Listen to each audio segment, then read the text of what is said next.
Okay, we are live. My hat looks crooked.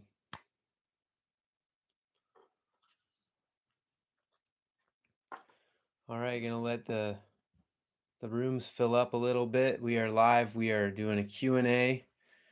Big man, what's up? Hi Tracy, how you doing? Nice to see you. Simulcasting, YouTube, Instagram. So either one is fine. And we are doing a Q&A today. So you all are in the driver's seat, and please ask away. And if you're on, Jaden, I haven't seen my name in all capitals before. Very cool. If you have any questions, please put them in the box. And actually, if you're on Instagram and you want to do a video question, we'll let you in the room here in the studio and ask a question like live and in person, and we have a chat. That'd be pretty cool. I wish they had that capability on YouTube Live. I don't think they have that yet. But anybody on YouTube, you can type a question in, and I already got one. Okay, here we go. We're starting the questions. Regular warm up before practicing. ETS.901 asks. So, hey Rohit, how you doing? So regular warm up. What was it again? Regular warm up before practicing. Well, I mean, warm up is practicing to me. So everything, anytime you're touching your horn, your instrument, if you don't play saxophone, you play piano, guitar, bass, any type of warm up is a form of practice. Sometimes practice, is only sound stuff, right? Overtones. If you're playing saxophone, maybe it's long tones. Maybe that's the only thing you want to do. You want to be meditative. But I'll show you some of the things that I do as like a preemptive thing. And it kind of changes, it also all depends on my mood, but I'll try to keep this short and to the point. But if you want more info on it, I'm more than happy to go into detail. So I go through a few different things, overtone wise. So sound wise, I like to start with that because it's a nice way to get my ears warmed up, get my body warmed up, get my embouchure warmed up. All the above. It kind of relaxes me, right? It gets my brain like into this zone of, all right, I'm going to practice, and here's how I'm going to start.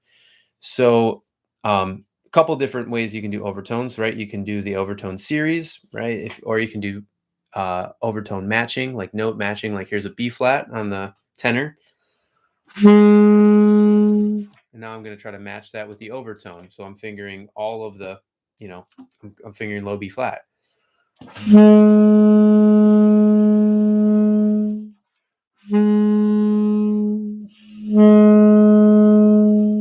So I might do some note matching. I might do, and last week I think I talked about doing those octave jumps. So I might start on F with no octave key, right? And I might go down the octave without, so my no octave keys used this whole time.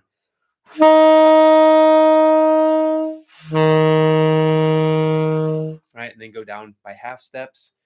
And anybody that wants more information on this, I have stuff written out. I can always just DM it to you. So DM me if you need any of this stuff or have any other questions. What else do I like to do? Sometimes I like to start with like some major scales. Like there's, you can get kind of creative with your major scales. But if let's say you, Rohit, I'll get to your question. I see it there. And if anybody you have questions and want to ask in person, I'll try to include you in the video or put it in the little question box on the bottom so I don't miss anything. So I hope I don't miss any questions. And then one thing I like to do with major scales, like this is major scales descending by half steps. So I'm just going to play major scales and I'm going to descend by half steps. So it might sound like this, right?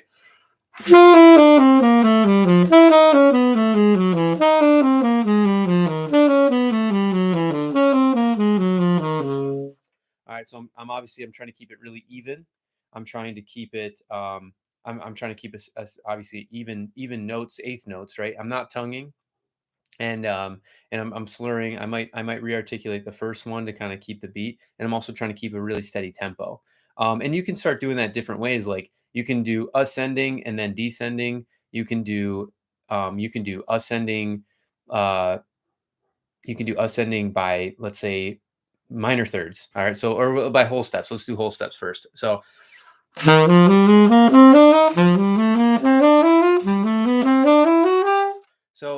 different ways to kind of get my, like I said, I'm warming up my brain and my ears and just kind of getting into a focused state, and then into jump into other things.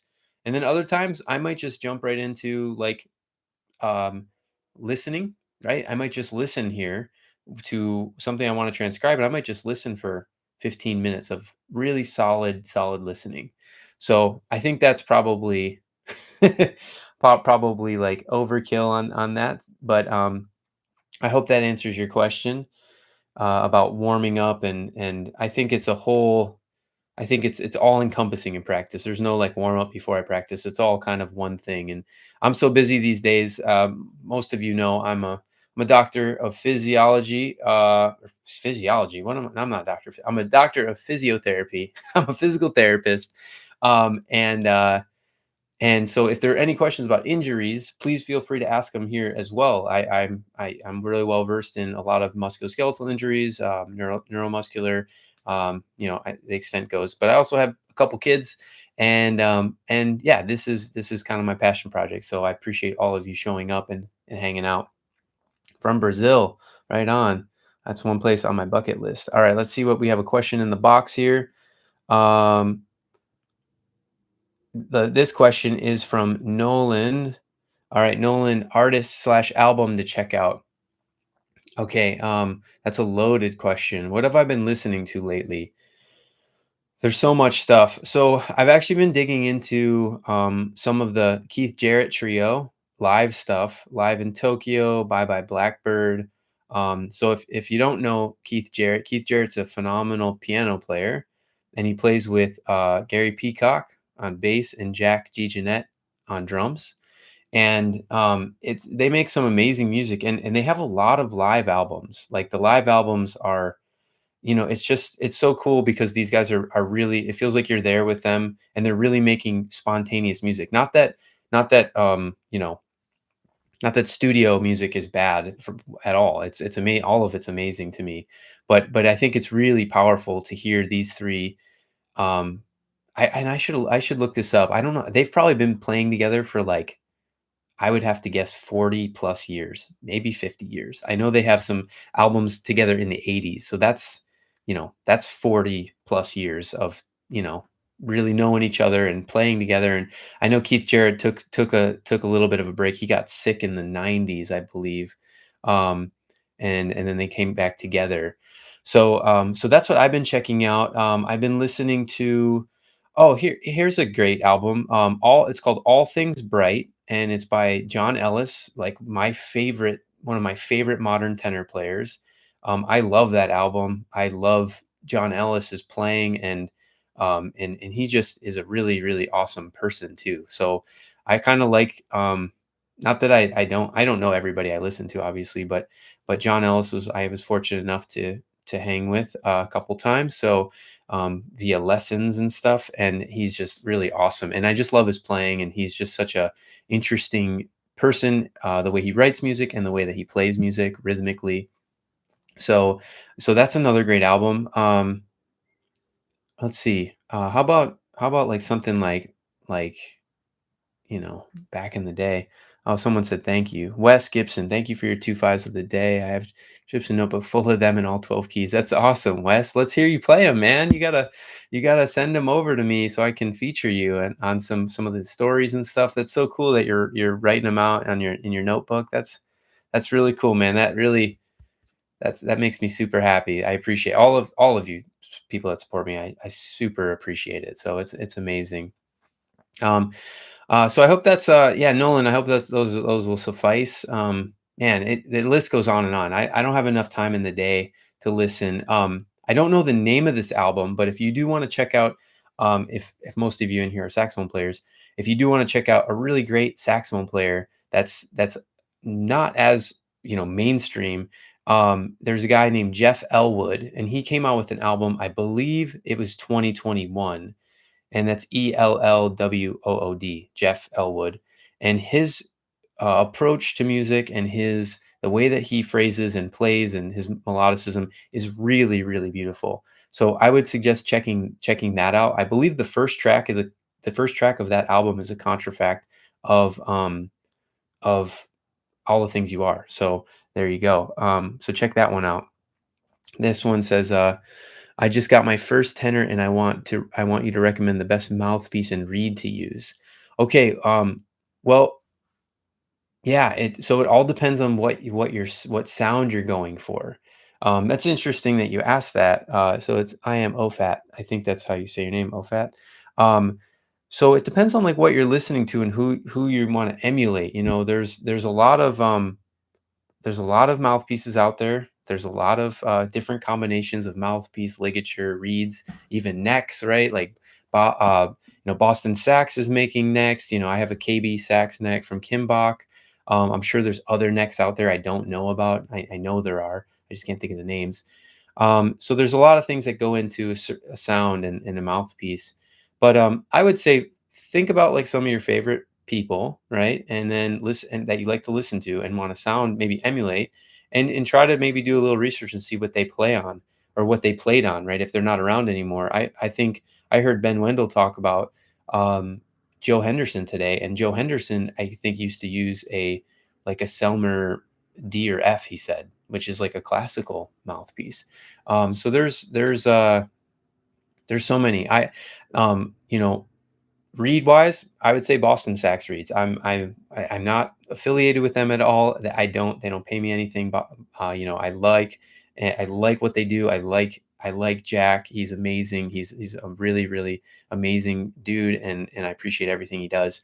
But honestly, like since I've started with these reads, I've rarely had one that I'm like, meh, I don't like it. I think out of all the boxes I've gotten, I think my count is one bad read. So, you can play around with tip openings and you know and mouth and reed strengths, excuse me. But if you're just starting, you should probably, go with a smaller tip opening and a softer reed, just so you're getting a sound out.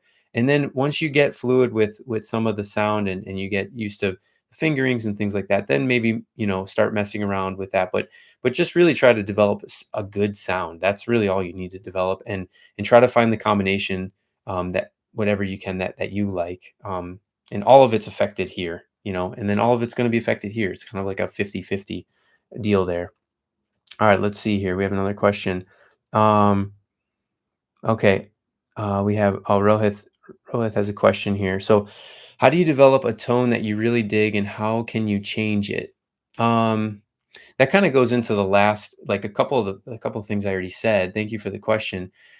Um, you know, A tone that you really, really dig. So that's an interesting question. Like it's all like subjective, right? Like what you listen to the most is probably what you're going to sound like, what you're transcribing and really digging into. Like if you're really, really transcribing something, like Rohith plays tenor, at least I know him as a tenor player because I've seen him play tenor.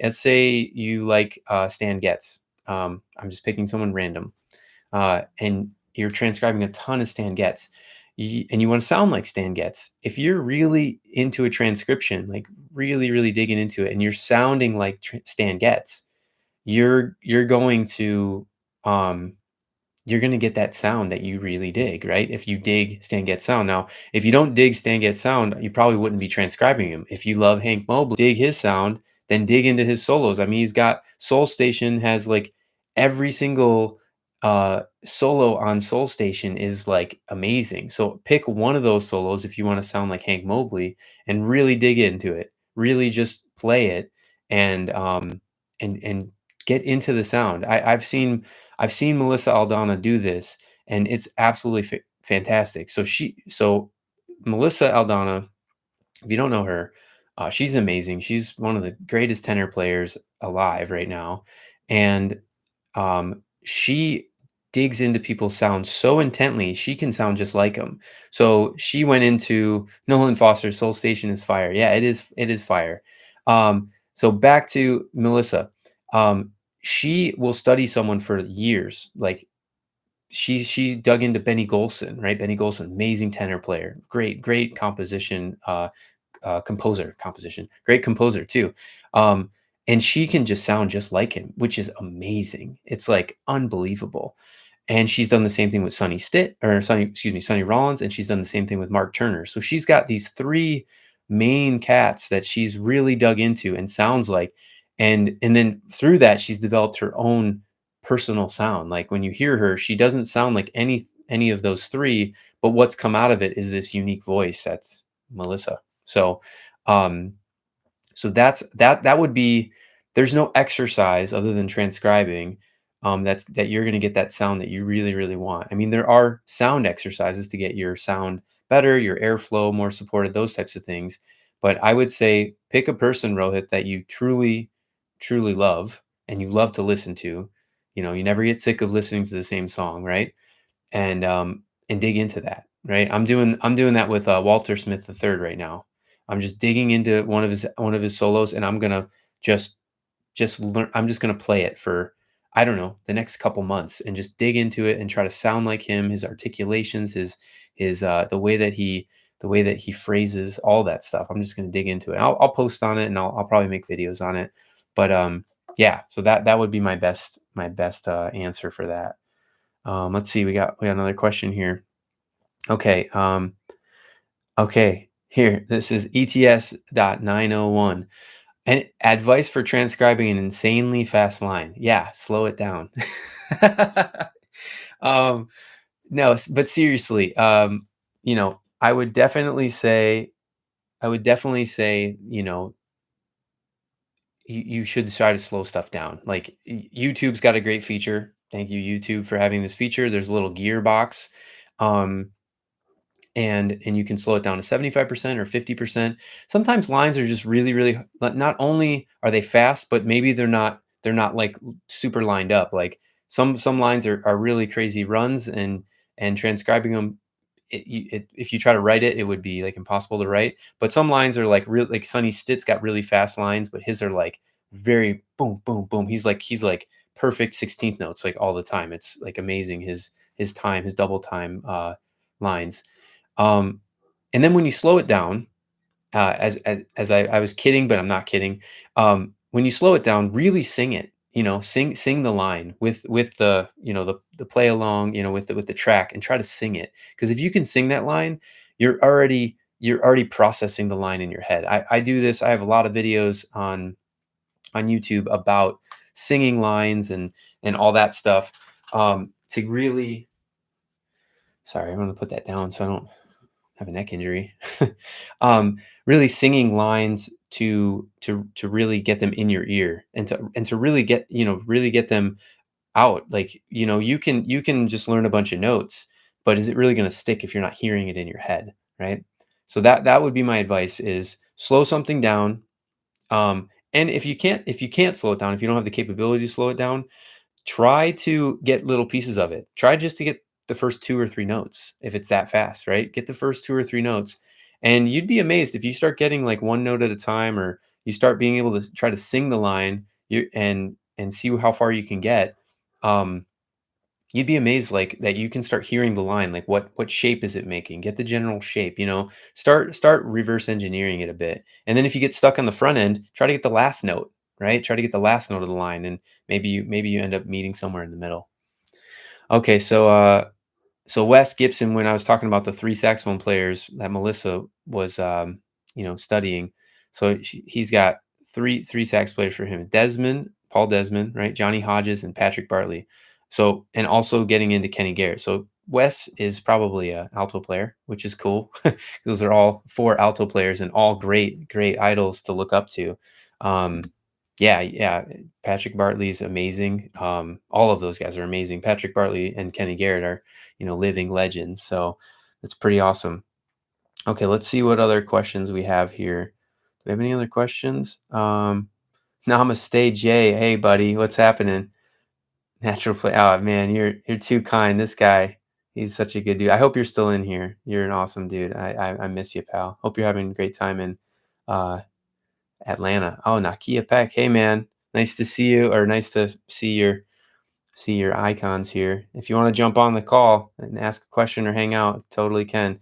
Trumpet, great trumpet player. Go follow his account. I love his what he's got going on there. Okay, so 10 broke jazz. Here we go. 10, I hope you 10 broic jazz. I'm not sure. 10 broic jazz. Um yeah, I hope I'm saying your name right. Anyways, he's put in a 2-5. Thank you for that. I believe your first name is Matt, I think. And do you have a practice routine? What does your daily practice look like? Um Yeah, so that's interesting. That's another interesting question. Close, 10 Brook. Okay. Oh, hey, Jeff Elwood's here. I just mentioned your album, Jeff. Very cool. All right. So yeah, go check out Jeff's album. Jeff Elwood. He's scrolling up the thing right now. So just click on his name and follow him and then go check out his album and buy it. Yeah. um so, do I have a practice routine, and what does your daily practice look like? It's funny, Jeff Elwood just stepped in here, and Jeff's my teacher right now. So, it kind of has changed a bit with Jeff. He's given me a new perspective on some things, and has helped me kind of see how to get out of, like a routine that might be just holding me back, or revisiting. Maybe spending a lot of time revisiting all the things that I actually know, and really learning and playing through those things. But as of right now, my practice routine does consist of some kind of sound stuff, and then I do dive into the stuff that me and Jeff are working on. Right now, it's a lot of different rhythmic stuff and thinking about um, rhythm and how I can basically think more rhythmically versus more harmonically and notes. So I'm just trying to focus on really getting out of just notes and playing lines, even though I put a lot of lines on here on Instagram and on YouTube. But it's all about trying to really play rhythms and not really care about the notes, but rhythmically really solid. Um, so that's it right now, and it's always changing. And like I said, I'm transcribing. I'm really getting into that Walter Smith thing. So those things, and I'm rotating some stuff in from Seamus's class. So I just try to. Jeff gives great advice. Just try to have fun every time you're in the practice room and enjoy playing music, and that's what I try to do. All right, what do we got? What else do we got? Um, oh, here's an easy one. Um, Okay, since when did you learn jazz? Since when did I start learning? So I started learning jazz probably in high school. Um and and that was like a long time ago. Geez, I'm gonna be 40 this year, believe it or not. I probably do believe it. I don't look that young.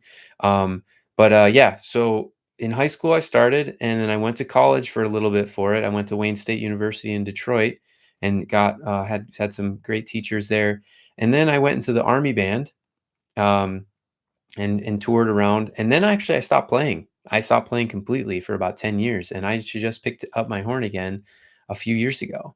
So total time, I'd say probably maybe ten years of actual, like maybe 12 years. I don't know. But I started when I was young, and I played music from a young age, and I've always listened to music and always loved music. So um yeah. Uh so I see a question here from Sin Leon, and he said, "Hi, how to build lines out of diatonic context?" So that one, oh, okay, he put it in the question box here. Um, how to build lines out of diatonic context? Great question. Um, is really important. Diatonic lines are actually really important. I did a whole week of diatonic. I did a whole week of diatonic lines, right? Yeah. So, um, you know, if you have a 2-5, right, that's just like this,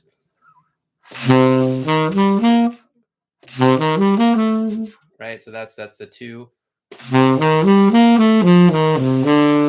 right? That's just me playing the 2-5 and then resolving to the one.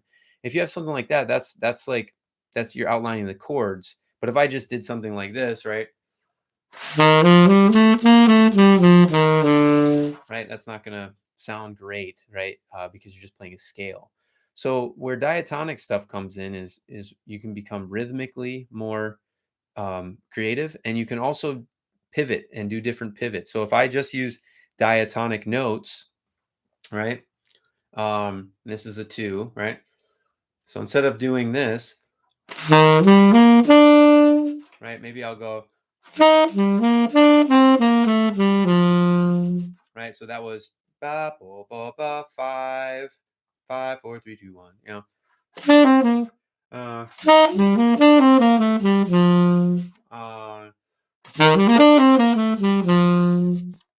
uh, and that's I'm not using any chromaticism. So really, like, what I would say is I call this thing, and I give it to my students, I call it bebop exploration, or just, exploration. So just line exploration. So if you're thinking of a certain key, just try to think about not playing anything other than diatonic notes and see what you can get. You can get lines like this, like, right? I put a little bit of chromaticism in there, but not much. You can do all. I mean, you can figure out all types of stuff. I put a chromatic in there. Sorry.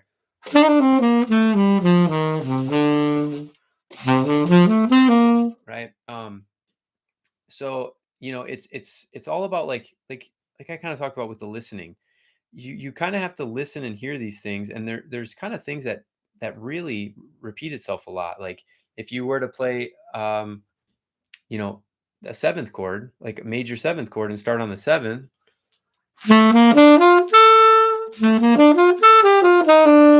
right? You could play that over a 2/5. It's going to be some of the extended tones, but start messing with chord tones first, and then see where you can make jumps and leaps and pivots to create it into some lines. But like you said, you're trying to hear these lines. Um, you can do something that as simple as scale and then arpeggio and then finish. So if I did a scale, right? Uh,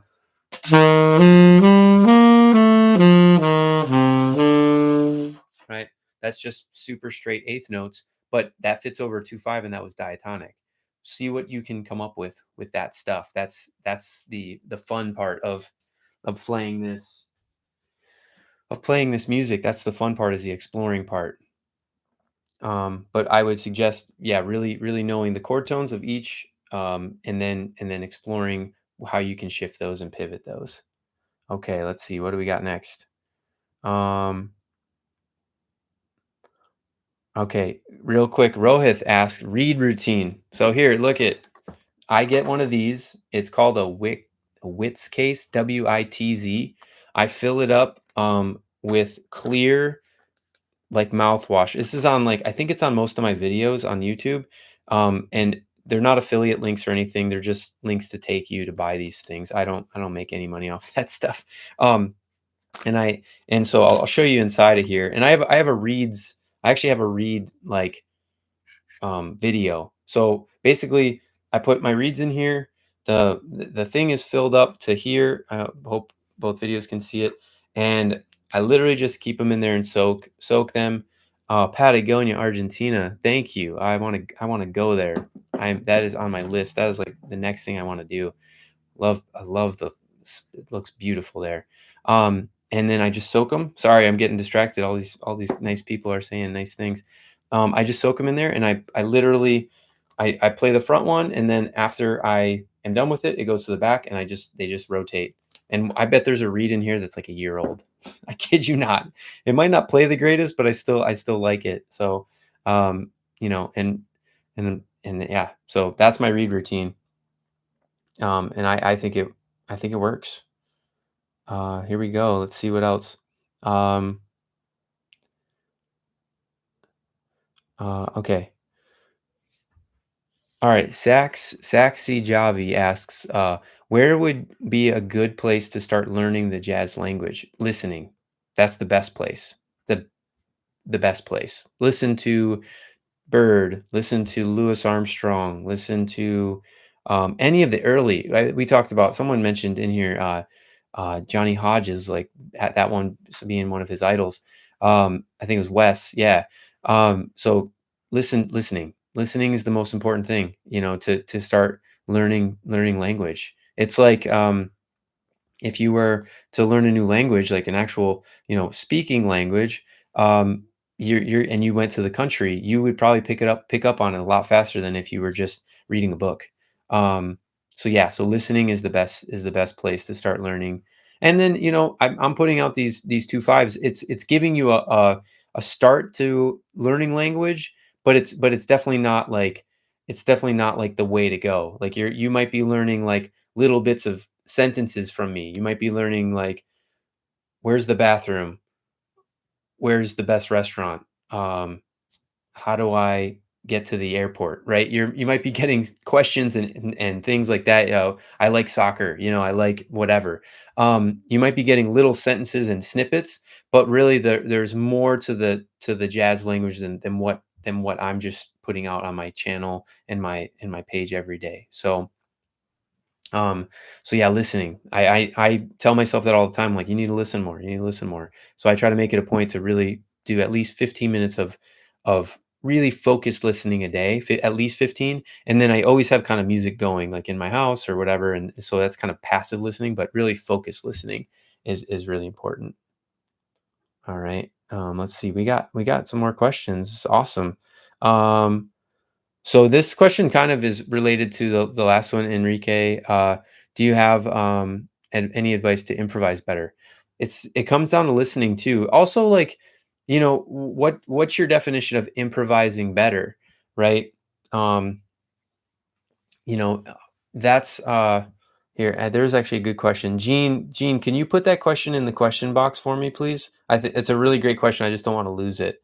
Um, so yeah, I would say like, to improvise better is listening, transcribing. I heard Patrick Bartley say, like, this was like brilliant what he said the other day. He said that transcribing is like a multivitamin for your playing, which it is because it hits everything, right? It hits tone, intonation, articulation, right? It gets the language into your head and into your fingers. There's probably rhythmic, right? Rhythm, time, feel.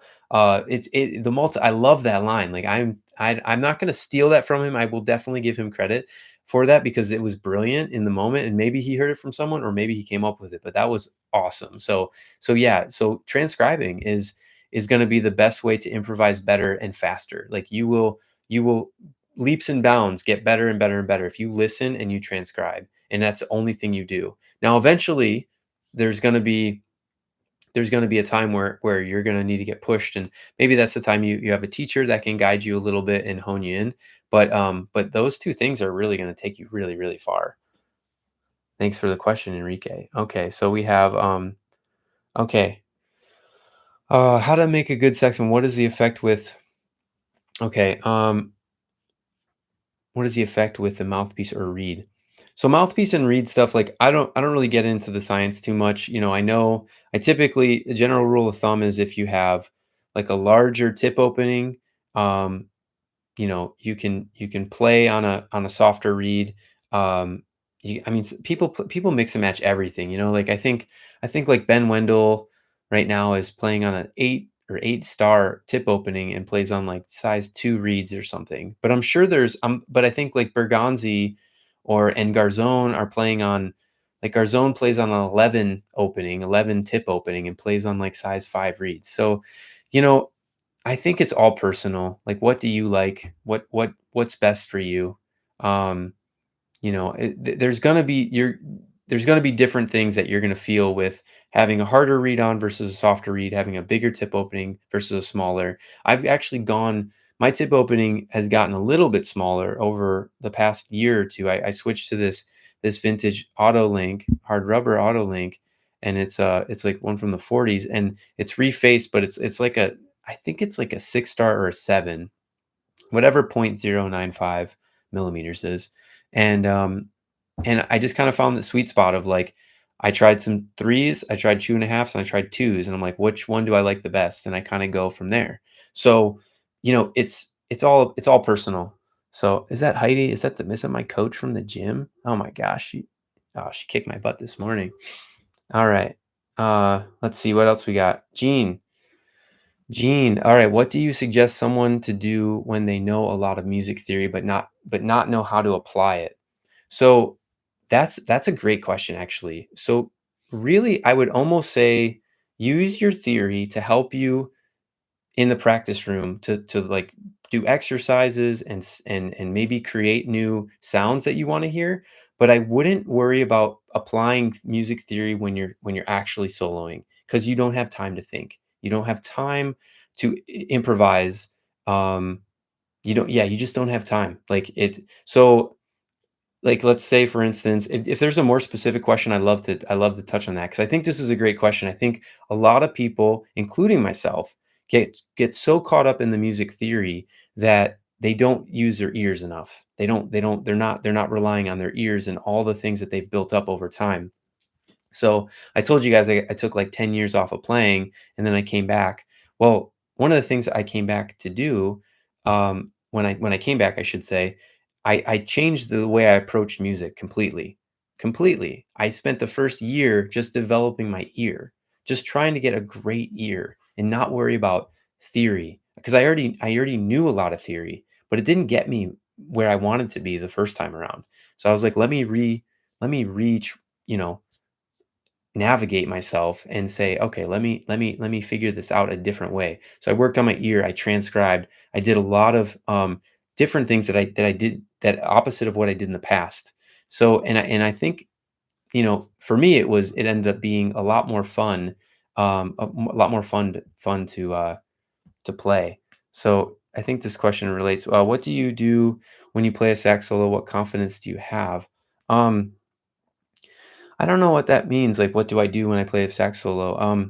I mean, I just improvise, like, right? Like, I try to connect with the other musicians that I'm playing with. I try to connect with the drummer and the bass player and the piano player or guitar player, whoever I'm playing with. I play with a lot of guitar players. Um, oh, you're welcome, Gene. If there's more to it, please let me know. Please let me know if there's like more specifics. I'd love to dig into that because I think it's a great question. Um, so yeah, I think when playing a solo and being confident is all the work I've put in this room, in this little space I have. Um, I try to use all the stuff I do in here and really like let it just carry me into a jam session or a gig or whatever and connect with the people that I'm playing with. That's the most important part. Making music, not showing off a bunch of chops and licks and stuff. It's the connection. So uh okay, we have a question from I need some water. Wow. How long have I been talking for? Holy moly. How should I go about shedding chord progressions I'm not familiar with? Hmm, great question. Listen, I'm gonna go back. I said listen so many times today. So you want to listen to different versions of that song. Let's say we're talking about, I don't know, out of nowhere. All right. Um, So out of nowhere, the first four bars is G major, and then it goes to B flat minor, and then to E flat 7. That's in concert key. So, you want to listen to it. You might if you want to use a lead sheet, use it. You want to memorize the lead sheet as fast as possible though. So you want to get away from the sheet as fast as possible and get it into your brain. So I will say if you use a lead sheet to get your chord changes from, that's fine. First, make sure they're accurate. Second, make sure you're listening to music that is telling you the chord changes because you're going to hear them and you're going to ingest them way way faster. And then get rid of that lead sheet as fast as possible. As fast as possible. If you can not use a lead sheet, that's even better. So maybe we're talking about out of nowhere again, like I said, and like I said, here's the first four bars. One, two, three.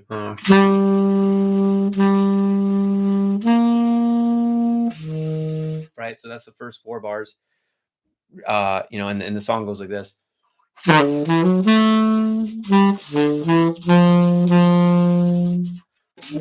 right. So that's the first four bars. I don't know what I did at the end there. Just messing around. And so like if you want to get those changes under your fingers, there's a lot of different ways to do that, right? You can play just like those whole notes like I played the first time and you're hearing it, you could play just the thirds and hear that. You could play the triad of it. You can play the sevenths. So if you want to go and just go up and down, right?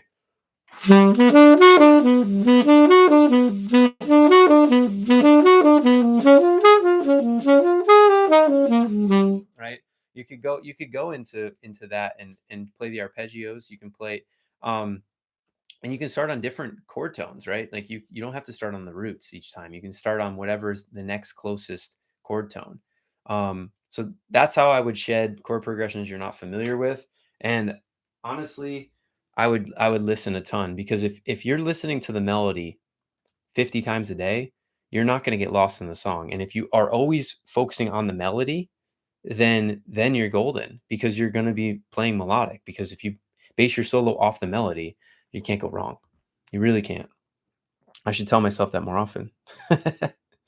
Let's see if we have any questions. What other questions we have?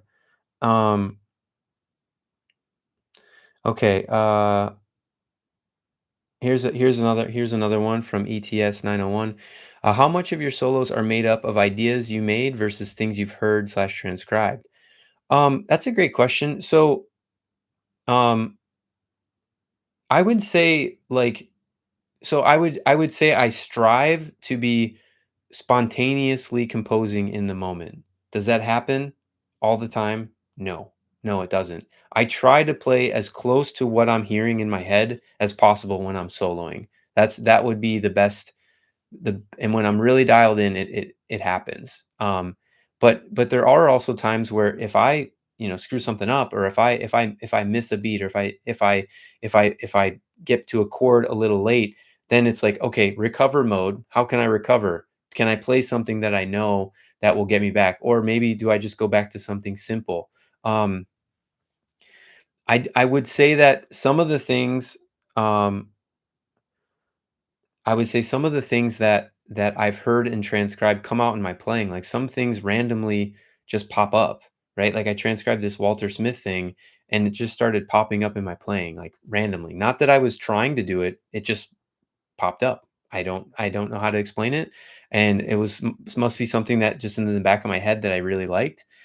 So I don't know if like a ton of stuff that I transcribe just come through my playing, like exactly, but I know there's some stuff. Actually, I could tell you for a fact that like some more melodic stuff, more melodies, like stuff from Donna Lee pops up into my playing a lot versus like me actually what I've transcribed. So if I played the head to Donna Lee a bunch, for some reason this line, um, right?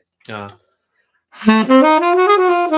right? So that line at the end of the first, 16, that pops up in my playing. It started popping up in every key, and I did take the time to play like Donna Lee in all 12 keys. I did learn it in all 12 keys, and it's one of the bebop heads I did learn in all 12 keys, that and a couple others. But it just started popping up, and why, I don't know. I don't know if it's because I learned in all 12 keys. I don't know if I just love the tune and practice it a bunch. I don't even know. So that's a tough question to answer. I did my best to answer it. Okay, next question. So we have so many questions. Thank you all for asking so many questions. I didn't think I'd be this busy. Um, okay, so Create by CC. Thank you for your question. How do I remove fear or sense of pressure when I play jazz? Don't want to become like, what does she say? Don't want to become like Whiplash. I actually, surprisingly, I don't actually know that reference. I need to see that movie, so I apologize, but that's probably a really funny reference. So, um, so you're asking someone who struggles with that. I am honestly, I do get afraid to play in front of people, and anxious. I mean, I know I can play on here in front of you all, and I can do it in front of other people, but it's not something that I've mastered. I honestly rely on the work that I do in here to give me the sense of confidence to play in front of groups. And I won't, and honestly, like, if there's tunes that I don't know at all and I have to read them, I'll probably sit that tune out. I like to play if I know tunes decent, enough, or I've listened to them a lot, I'll go and play them. Like, even if I'm not totally familiar with the song, or like if a singer calls up Bye Bye Blackbird and wants to play it in, let's say, E flat or something. No, not E flat. If they want to sing it in B flat or B or something, I'll play it. Like, I'll go ahead and play a tune that I know really, really well in keys that are not the normal key. But I do rely on a lot of what I do here, and I try not to get outside of my comfort zone. Like, when I'm soloing, so here, someone really, really smart told me that this once. When I'm soloing, and maybe I've practiced things in here. This goes back to, like, spontaneously composing in the moment. Now, there are going to be things that you practice that you're going to reuse in your solos. Maybe it's a rhythmic idea. Maybe it's a um, maybe it's a just a motif, right? But and you might have done it in here to get a really good time feel. Like, if you're going one, two, ba do boo ba ba do do da, and you want to just feel that, like, really, really groove on it. You might have played it 1,000 times in your practice room, but there's a bunch of people out there in the audience that it's the first time they're hearing it.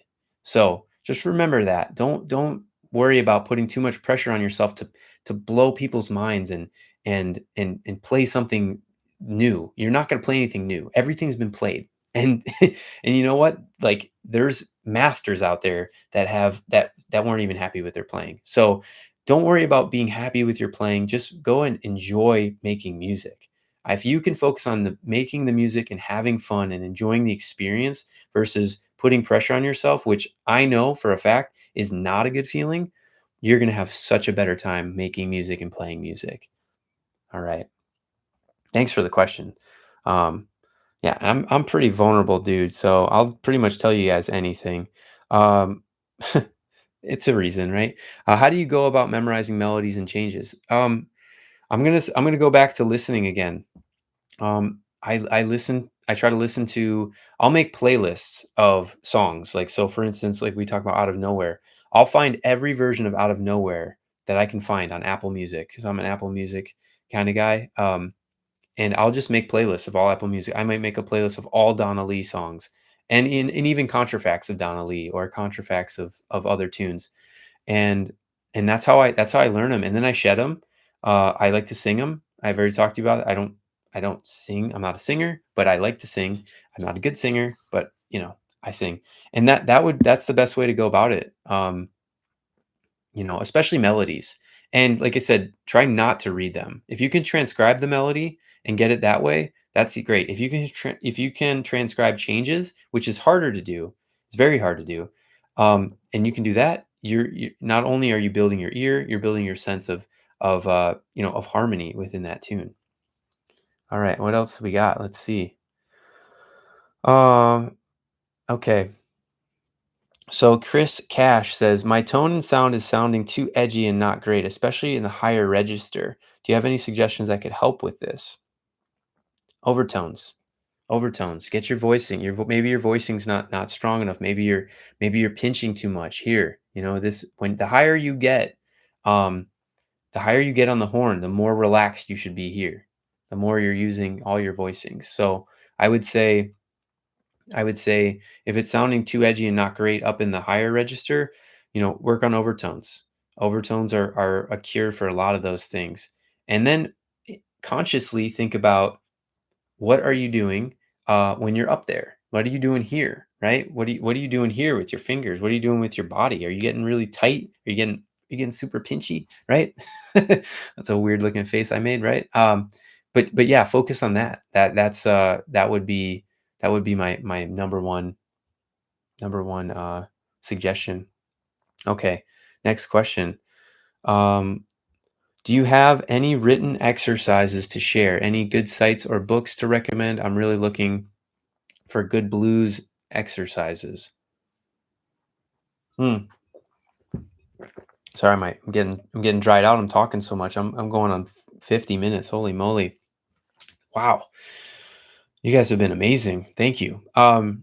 Great question. So there's so much stuff out there, right? I think depending on what level you are, making up your own exercises at a certain point is probably the best. Like I make up exercises that I like to reuse some of my ideas, like that I know and I hear, or maybe it's a bebop thing that I'll play through. I'll give you an example. Um, so the example would be something like this. Like here's a bebop cliche, right? So most of you probably heard something like that. So I might use that as like an exercise. So maybe I'll take that and I'll go up by half steps. So we're going to go up by half steps.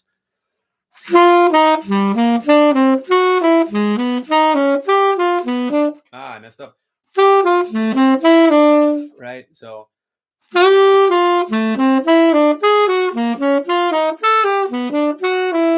and maybe I'll go down by half steps.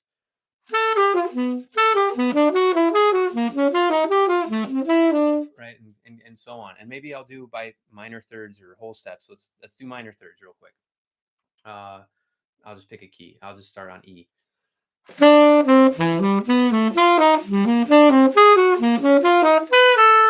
Right, and then finish that one. Ah. Um, I'm getting crazy here, playing just random junk. But anyway, so that's a one way. If other exercise books, good sites and books to recommend. So two people that make great content, I think. And there's more. There's obviously way more than this, but two people that I know that make really awesome content that have books that you're probably looking for, either blues stuff or just books for exercises, is Steve Kortyka. That's Kortyka. Most of you probably already know know him and probably have heard him. And then also Adam Larson. Adam Larson has a lot of good stuff too. I think Steve's got a lot, like a different mix of things than Adam, and Adam's got like specific books for etudes. So if you want more exercise stuff, maybe go with Steve. If you want more etude type of stuff, you can go with Adams. But both of them both of them are great players. First off, and they're both really great teachers. So they kind of have and where did I get stuck there? I was gonna say, like, listen to them both too. Like, they both have unique styles. So if you like one more than the other, maybe buy one of the, you know, if you prefer one of their sounds more, then maybe go with that, because that might help you kind of get that sound that you're looking for. Um, I think Rohith put on here, scribed.com, biggest collection of books. Yes, tons of collection of books. But if you want to, Tracy over here on YouTube. Yeah, Greg Fishman. Greg Fishman's got awesome stuff. He's his I have a couple of his books, like from back in the day. That guy's been doing it for a long time. So Greg Fishman's also a really good resource. There's just so much out there. I mean, so much. Let's see. Do we have any more questions? Oh my goodness, we do. Holy moly. Wait, did I answer all these? Oh, okay. I answered all these questions. I was like, holy. Wow. Okay. That's actually all the questions. Wow, I got through them in just under an hour.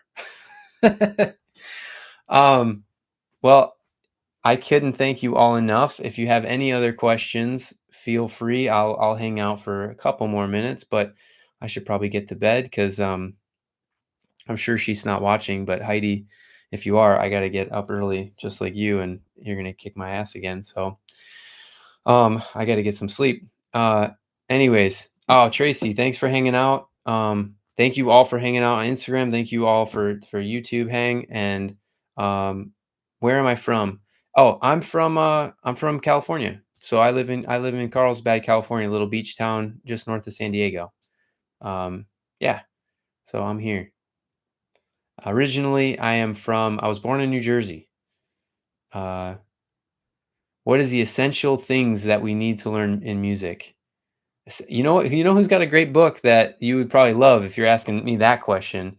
Um, I would say you need to read the Victor Wooten has a book called The Music Lesson, and that has all the answers right there in your honor. That is amazing. Rohith, are you saying me too? Are you from Carlsbad too? If you are, that is crazy. Um, yeah. So what's the sen yeah, I would say read the Victor Wooten book. It's an amazing book. It'll really, it'll really kinda change your it'll change your perspective on things, but, you know, I think making music with other people is amazing. Good morning from Germany. Guten Tag, right? That's probably good day or something, but awesome, Germany. That's so cool. Thanks for hanging out. I'm sorry, maybe I need to start this a little later so you can catch a little bit more. Thanks though for hanging out. Who is that? Mila. Thank you so much. Oh, okay. Rohit's from California. He might not be from Carlsbad. That would have been crazy. Um, Affirmative. Really appreciate your response. Yeah, no problem, in your honor, anytime. Um, Adam was at oh, cool. Jacob on YouTube says Adam was at my school last week. Great guy. Yeah, Adam's great. Adam's awesome. Adam, Steve, all the guys that you see on here playing and girls, they're all amazing and they're all really humble and they all at least all the ones I've met and known. Maybe that speaks to their like their grace. Ryan Devlin, super super nice guy. Dave, you guys probably all know Dave Pollock and Nathan. I know those guys from YouTube, so those guys are amazing dudes. Like it's it's kind of a nice group. Like we're in a great community, and that's what we want to, that's what we want to build here. That's what I'm trying to build. You guys are having fun learning. I'm enjoying hanging out with all of you and learning as well. So, and it's always going to be an ongoing journey, and you just got to learn how to enjoy the journey. And sometimes it takes a little bit of time. Someone wrote in here, is clarinet good to develop your embouchure? Yeah, I mean, you're gonna have a different embouchure with clarinet, but it's probably not gonna be bad. I don't like clarinet. I don't even want to talk about it. Now, but yeah, I mean, clarinet's gonna develop your embouchure in a different way. Someone from Mexico writes in real quick. How do you develop finger speed? Actually playing slow. Playing slower is gonna actually help you play faster. I know that sounds crazy, but let's break this down real quick and then I'll take off. So when you play slow, not only are you building muscle memory in your fingers, right? If I just go G A B G A B really really slow. It's way slower than that. Like I'm talking like 40 beats per minute or 50 beats per minute, real slow. You're also Yeah, keep your fingers on the pearls. Yeah, there's some yeah, there's Tracy writes over here in YouTube, keep the fingers on the pearls. There's also like obviously technical aspect of it of keeping your hands close and relaxed but playing slow and being able to focus on where your fingers are lying, keeping them close to the keys. But not only are you playing slow and developing the muscle memory, you're also getting a lot of feedback orally. You're getting a lot of feedback in your ear. Tons, tons. And if you play that slow, your brain is taking it on very, very slowly, which means that it's going to be able to hear things much faster when you want to do it faster. It's going to already pre-hear that because it's heard it slow a bunch of times. Um, there's a really cool study actually that talks about micro rests. So actually playing slowly and there's a great podcast from a guy named Andrew Huberman. He's got a great podcast about this.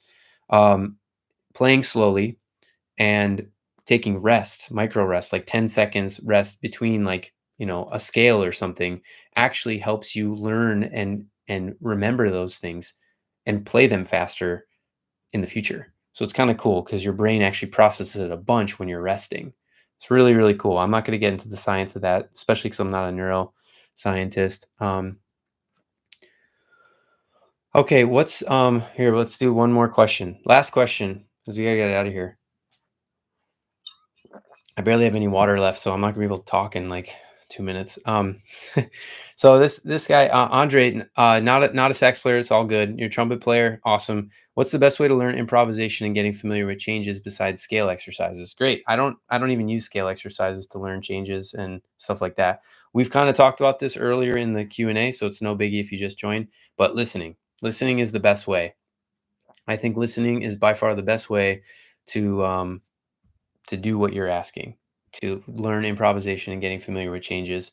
Um, I think it's really important to know chord tones of a tune, right? Of like the changes. If you know chord tones, it gives you a guiding light. But more importantly, if you know the melody, like if you're basing your solo off a melody, then you're going to be able to play a great solo.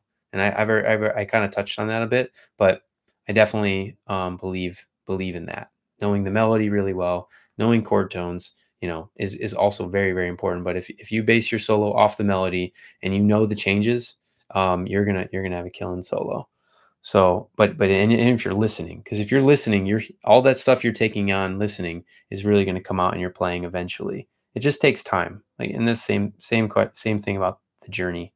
Um, okay, I'm gonna let you all go. Thank you so much for the time and for all the questions. Wow, that was amazing. Thank you. You guys are all awesome. And as always, till next week, always positive, always progressing. Later. Whew.